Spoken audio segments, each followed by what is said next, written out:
Hey, how's it going, everybody? Torsar the Barbarian here with another sports talk video. Today I'm here to talk about my cool hoodie. Did you see this? I'm in like Emperor mode. You know, I got my cool blue light blockers on. Look at my Oh, what? I'm here to talk about the Cowboys? Oh, alright, I guess if I have to. But before I do that, if you like the video, drop a like. Dislike the video, drop a dislike. Have something to say, feel free to leave a comment. Sub if you like the content and want to see more. And without further ado, how about them Cowboys? Woo! Oh my God, they're looking so good. They beat a team that had already missing two starting offensive linemen, two starting wide receivers. Then their starting all league running back gets hurt. Their QB goes down, and their top signee free agent wide receiver gets hurt too. So we play the whole second half with Kadarius Toney going nuts, which I actually called that and had him in my fantasy, in my FanDuel lineups, even though the Saquon thing cost me money. But you know what? That's a different story. I'm here to talk about the Cowboys and how they look. And man, do they look so good. On a serious note, what actually does scare me? Not Zeke and Dak. That's for sure. Because we've all seen, they've been on the team for a while now. What have they done? Nothing. Nothing. Okay? When I picture Zeke and Dak, I picture them running around that store with the squirt guns shaped like penises that they were squirting each other with. That's what I picture when I picture Zeke and Dak, all right? A couple little Dallas cowgirls, okay? The guys that scare me, and I like Zeke and Dak. They're nice guys. I'm not trying to, I'm just teasing. I'm a Giants fan. I can make fun of the Cowboys, okay? I get that right, okay? But the thing that scares me is actually Micah Parsons and Trayvon Diggs. They got some, because that's when the Cowboys used to be good, when they had stars on offense and they had stars on defense. Those Cowboys teams weren't just the triplets. Those Cowboys teams in the 90s, they had some guys on defense too that could really, turn it up. They were good on both sides of the ball. Now this Cowboys team, yeah, they're 4-1, but I can already see what's going to happen, man. They're in the NFC East. It's going to be like the Patriots with the AFC, the free pass they got to the AFC East title all those years. Except you know what? Because Bill Belichick and Tom Brady never took anyone for granted, the Patriots never had to worry about knowing they had an easy run through the AFC East. Part of their easy run through the AFC East is because those teams, after a while, realized, like, damn, we really got no chance versus these guys. Maybe Rex Ryan didn't feel that way, but, the Patriots kind of created that easy division, whereas this, I thought the Giants going into the year were the team that had the best chance of challenging the Cowboys. And you saw it this last week. Everyone all of a sudden is jumping on the Danny Dimes bandwagon. Oh, Danny Dimes, NFC Player of the Week. Oh, Saquon Barkley back to his old form. Oh, the Giants defense, they haven't been good so far, but that was supposed to be a strength of the team, and they're going to start rounding into form. And then you see that travesty that happens on Sunday, and it's just like, oh man. But you know what? That's probably about as bad as a thing can happen. The Giants are pretty much done this year. Even if they pull it back together, they're 1-4. They're gonna have to go. There's no way Danny Dimes is playing next week. Guys can get concussions and come back the next week, but not after that kind of visual. Not when you're stumbling around like that. They're gonna make him miss at least one game. Saquon, he's gonna miss at least 1 or 2 games, you would think. It looks like it's a low ankle sprain, no damage done. I'm assuming. I haven't heard like any of the medical reports so far, but it just looked like a badly sprained lower ankle that very powerfully athletic guys often suffer.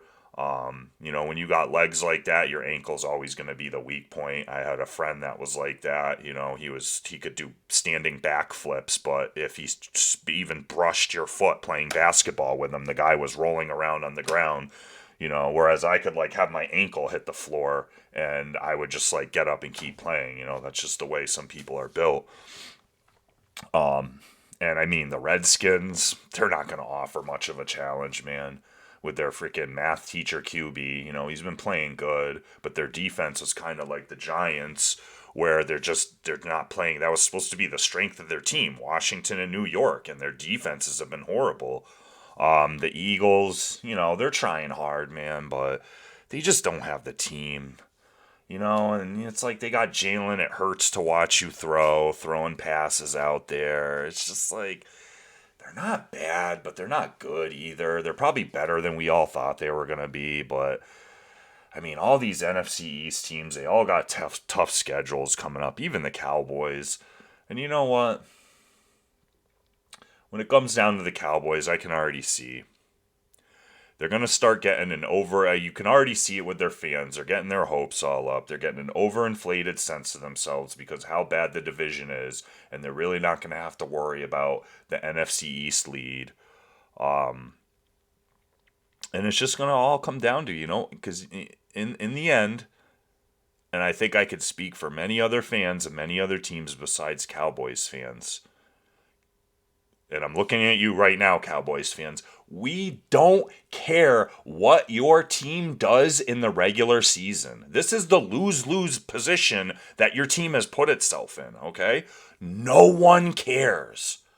That year you were 13-3, Dak and Zeke's first league in the season. You think anyone, or first season in the league, you think anyone was shaking in their boots? Oh, the 13-3 Cowboys. It was like the 11-0 Steelers that everyone knew was bad last year. We already know what's going to happen.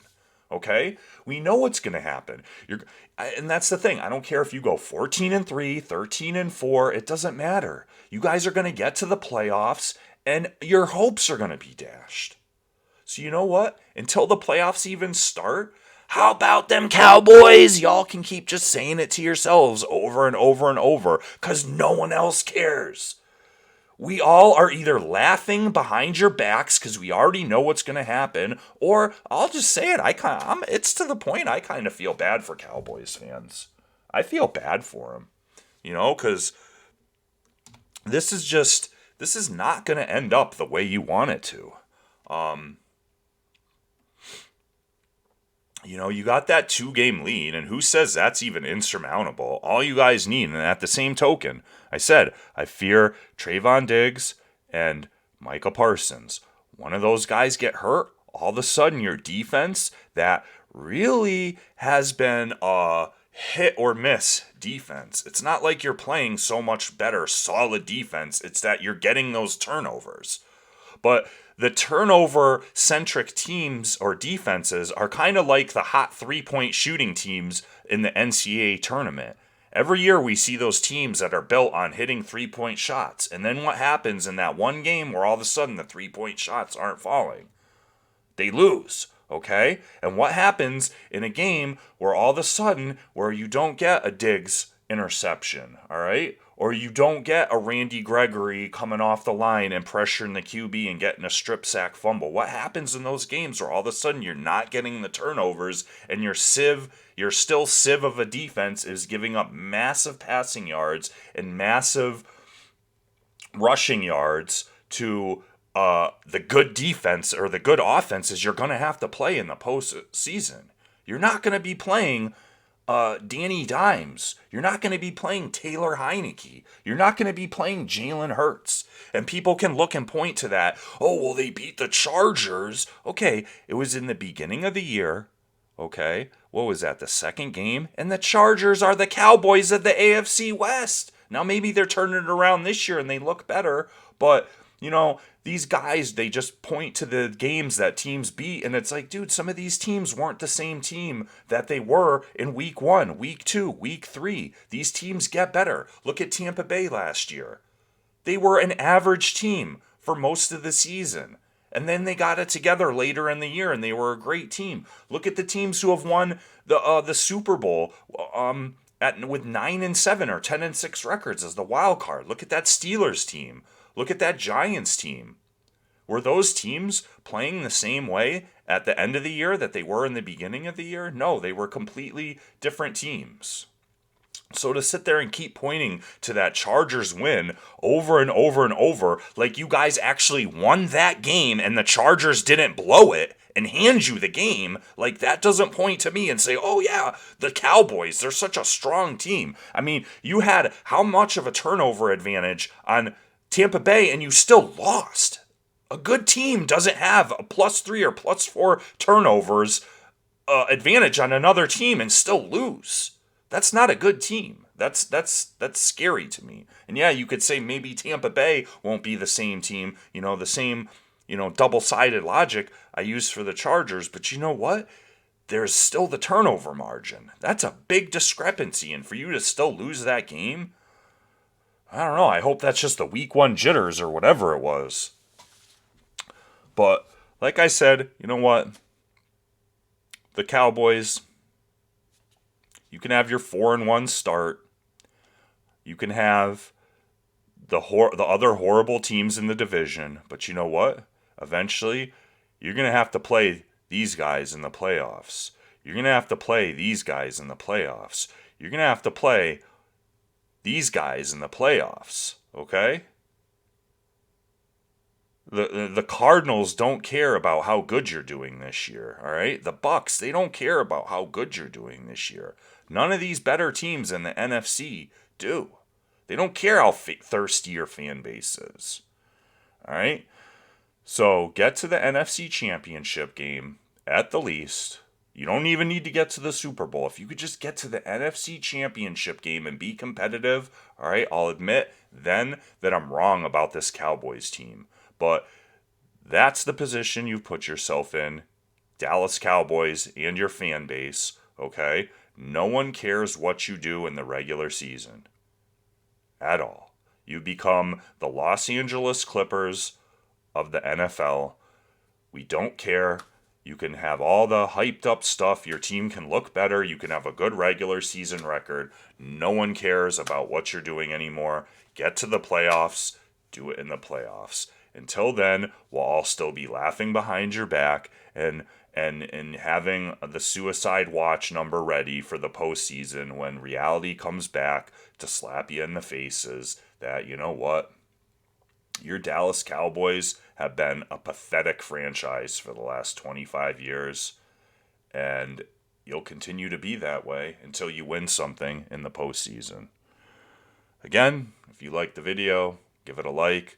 You Cowboys fans can drop a fat dislike on it, leave a comment, drop a sub. Till then, I'll see you guys in the next video. Peace.